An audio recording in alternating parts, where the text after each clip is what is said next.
All right, welcome back for part two of our introduction to explicit instruction. So now we're going to really start diving into instruction. What does it look like? What does it contain?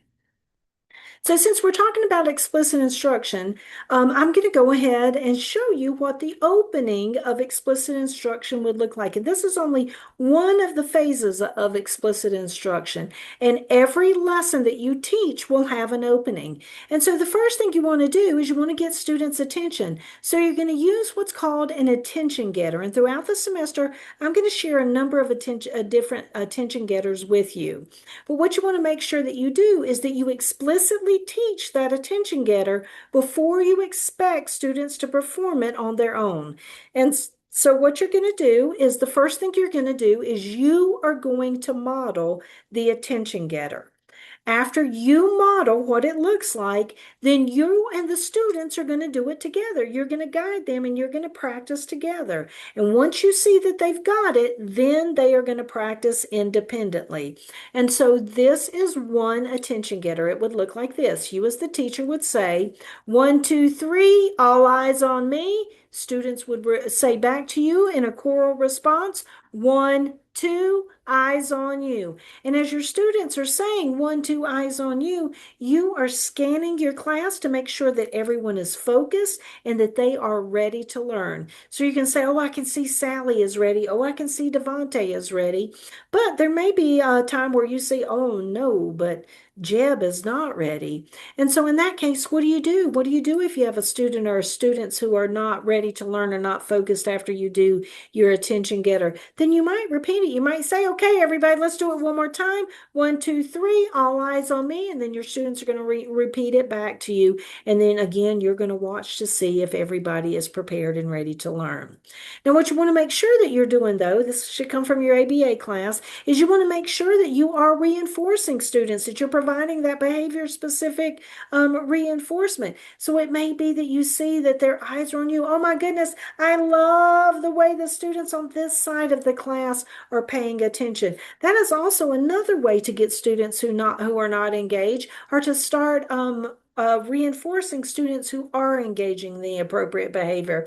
But I'll be honest with you, I've also just repeated what my expectation is. All right, all eyes on me. All right, all eyes on me. I love the way that table four's eyes are on me. And then when Jeb, was it Jeb that wasn't paying attention? The minute he pays attention, I'm gonna come in and immediately provide that positive reinforcement. Love the way your eyes are on me, Jeb, because remember that when we positively reinforce those behaviors, it increases the likelihood that they are going to reoccur in the future. All right, so we got everybody's attention, everybody's everybody's focused, they're all ready to learn. Now we want to tell our students what our objective of the day is. What is our focus? Because I'm sure right now you want to know, like, what are we learning this week? And so you're going to share that with the students, but you're going to make sure that you're using student-friendly terms. You're not going to write the state standard on the board. And so for you, what I want you to be able to do is to describe explicit instruction. What did you learn about explicit instruction? What are some of the components that you remember about explicit instruction? That's what your objective is. And remember that the objective is what you want students to leave with, the knowledge or the skill that you want them to leave the lesson with. What is that final outcome? That is what your objective is. Well, guess what? When students understand that the skill that they are learning is relevant to their life, it's relevant to their interests, it's going to help their future learning, they are more engaged. You can get more buy-in. So after you state the objective, you want to share the relevance or have students share the relevance with you of the skill that you're teaching. So it might be that you want, because again, you want them to know this is important to you. It's important to your life, your future, your career, your future learning. And so I'll share with you, why is learning about explicit instruction important for you? I'm sharing with you, but if you were in class, you could get some of that information from the students. Have you ever seen this skill used before? Why do you think this would be important to your future career? But this is important to you. Explicit instruction is important to you because it's an integral part of what you're going to be doing as a teacher. You'll be using explicit instruction throughout your career, throughout your day. And you really want to make sure that you're focused on students' needs and you're using evidence-based instructional strategies. And guess what? Explicit instruction is an evidence-based practice. All right, so after you've gotten the students' attention, you've shared your objective, they know what they're learning, you've told them, talked to them, and they've shared with you why this skill is important. You then want to do a review. And the review is not you lecturing to the students. That's not what it is, although that might feel like it right now because I am doing a video. But the review is interactive. It's your students are engaged, you are engaged. And the purpose of the review, there are a number of different purposes. One is that when you do a review, you are making connections with students' prior learning. You are connecting what you taught before the last lesson or the last couple of lessons. You're making those connections with what they're learning today. And just imagine how that helps their little brains acquire skills and knowledge. All right, so that's one of it is your connect one of the benefits and the purposes of the review is to connect to prior knowledge, but it's also important for you to assess your students and find out, do you have the skills that are needed for what I'm going to teach you today? Do you have those prerequisite skills? And so you're going to use that review as an informal assessment to see, are they ready for what you're going to teach today? So you might see, like you might do an assessment, and let's just say you do an assessment and the answers are yes and no when you're doing your, not assessment, a review. When you're doing your review, you ask a question and the answer is yes or no, and everybody's using a response card, and you look, oh my gosh, everybody has up yes, and the answer is yes, we're ready to move on. Oh, excellent. Everybody's got that. They're prepared. But if you do and you're like, oh my goodness, like 50% of the students said no, and the answer is yes, you are going to need to stop. They are not ready to move on. You might need to go back and reteach. You might need to go back and review it. You might need to give them some extra practice, or the instruction may not have been effective, and you need to change it or modify it. So again, it can be used to connect to prior knowledge. It can be used to assess students, and if they're ready for the new skills, do they have those prerequisite skills? It can be used to assess your instruction. Was your instruction effective? And another really cool thing about the review is it provides students an opportunity to be successful right there at the beginning of the lesson, because these are things you've taught before.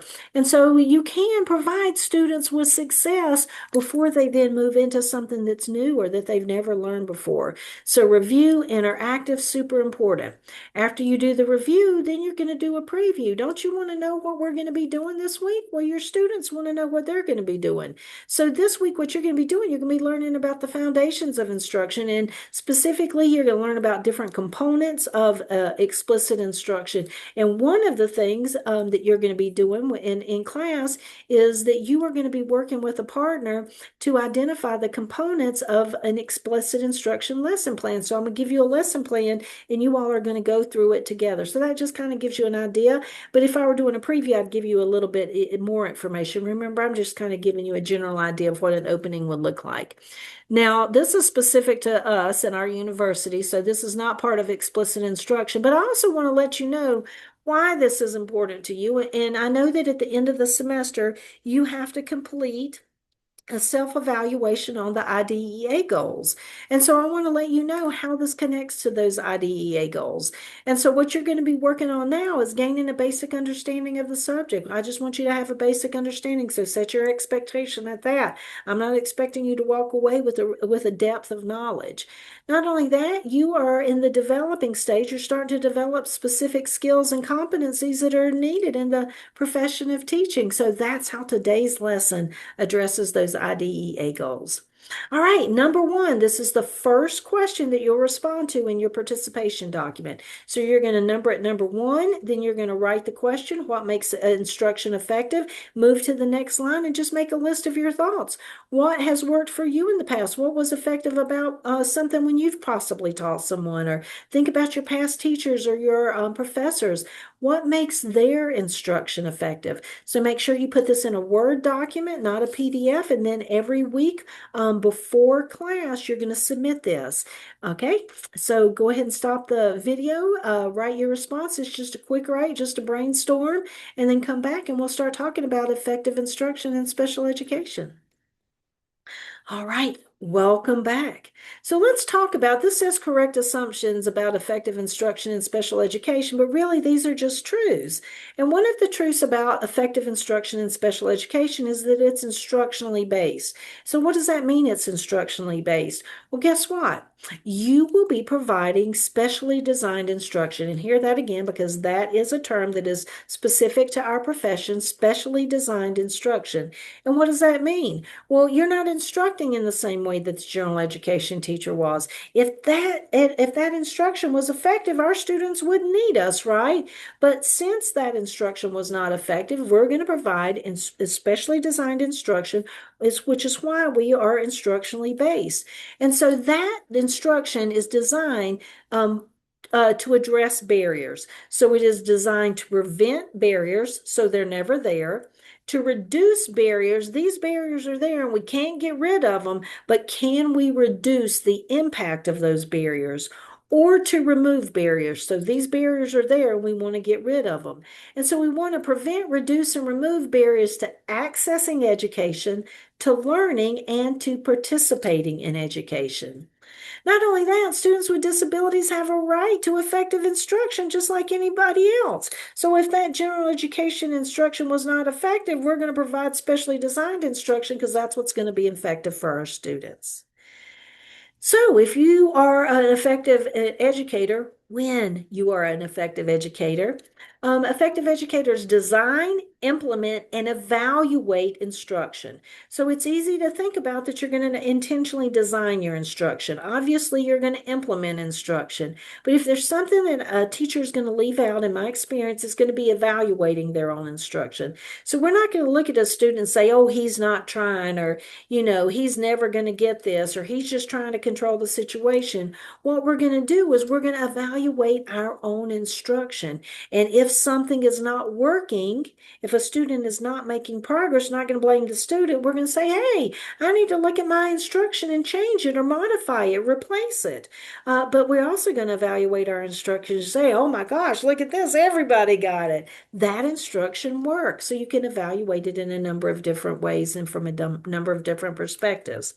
Not only that, effective educators use evidence-based practices and a problem-solving approach. If you want to know some amazing, amazing expert problem solvers, those are special education teachers. Let a student come to you in second grade and not be able to read, you're going to problem solve and you're going to teach them to read. You're going to change their life. Let a student come to school and all of a sudden the foot plate breaks off of their or falls off of their wheelchair and the physical therapist can't come until tomorrow. You can problem solve and you're going to figure out how to make it so that that foot plate is or that their foot is supported and that it is safe for them. Not only that, effective educators make data-based decision. As an educator, you are collecting data, you are assessing progress monitoring is what we refer to that as. You are progress monitoring your students consistently collecting data. How are they doing on this? How did they perform on this? You're analyzing and seeing where were their mistakes? Why did they make these mistakes? And then you're taking that data and you're using that data to make decisions.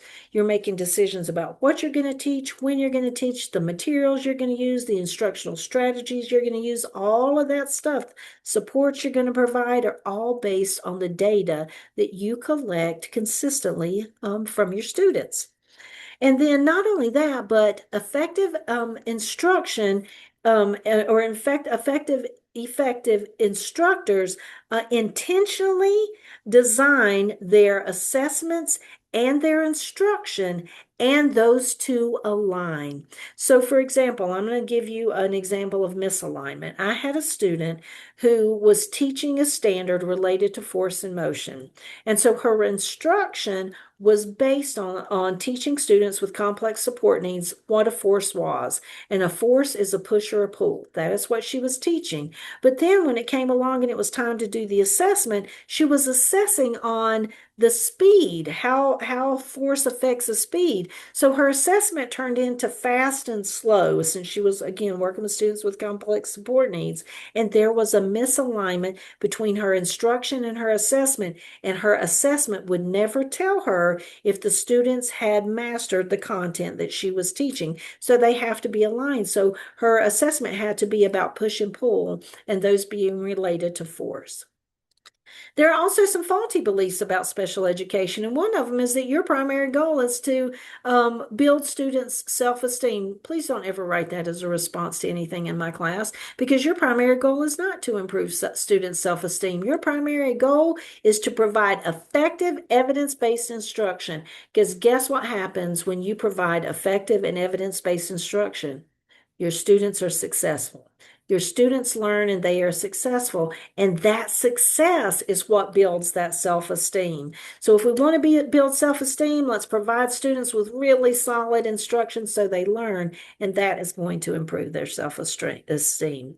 Another falsehood is that teaching students with disabilities requires unending patience. You will hear that your entire career. Oh my gosh, you work with students with disabilities, you must be so patient.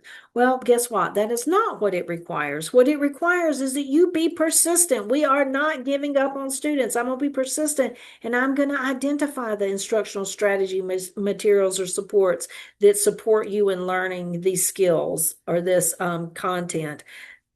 Not only that, it means that you need to have high expectations, because students are going to meet you where you are. If your expectation is way up here, that's where they're going to meet you. But on the contrary, if your expectations are way down here, that's where they're going to meet you as well. So we're going to have high expectations for students. And when we see they are not making progress, and we have given an instructional strategy, for example, a good college try, then what you are going to do is you're going to get in there very quickly, and you are going to either replace or modify those materials, those supports, or those instructional strategies, because we don't want our teaching not to produce learning. Another faulty belief is that special education teachers are first and foremost need to be creative. Well, while special education teachers are some of the most creative people I've ever met, that is not what is most important. You can be creative. Creativity is welcome, but it must be done with invalidated curriculum, instruction, and assessment, because we want to make sure that we have those say, for example, validated curriculum and instruction, because that is what's going to produce positive student outcomes. So you can be creative. You can teach an inquiry-based lesson using a 5E instructional science framework, and then be creative in the experiment that you use, for example. All right, number two and three. I want you to write define learning and then define learning, just a quick write. Next, I want you to find instruction, and then you come back and we're going to talk about learning and instruction. All right, go ahead and stop your video and I'll see you in just a sec. All right, so glad that you came back. I look forward to reading your responses. So what is learning?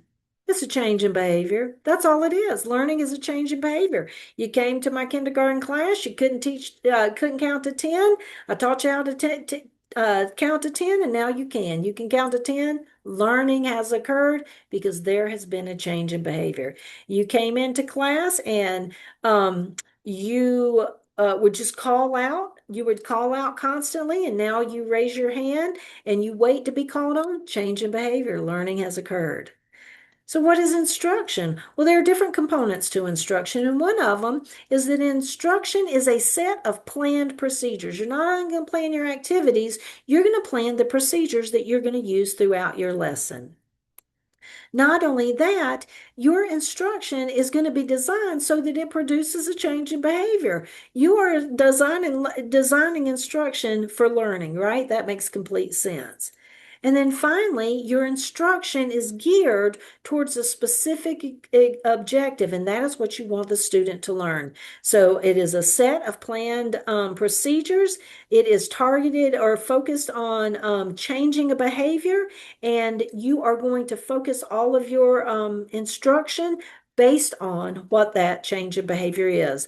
And so I like to think of instruction as like the nutrients and the water and the sun that feed the brain. So think about that your instruction is what is feeding a student's brain and their learning. That's how I think about my instruction.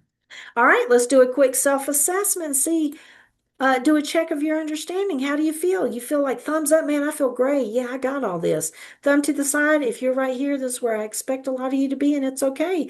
I kind of understand this, but I could use some more instruction. You're going to get it. Or thumbs down, I'm completely lost, and Ty, I have no idea what you're talking about.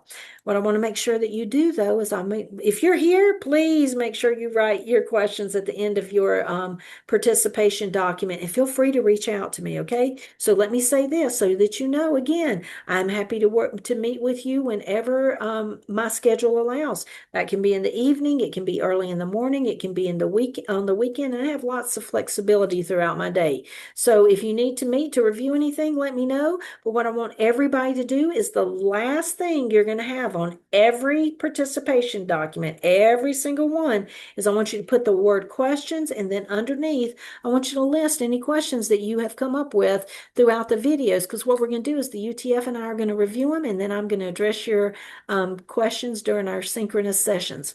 All right. Thanks a lot, and I will see you in the next video.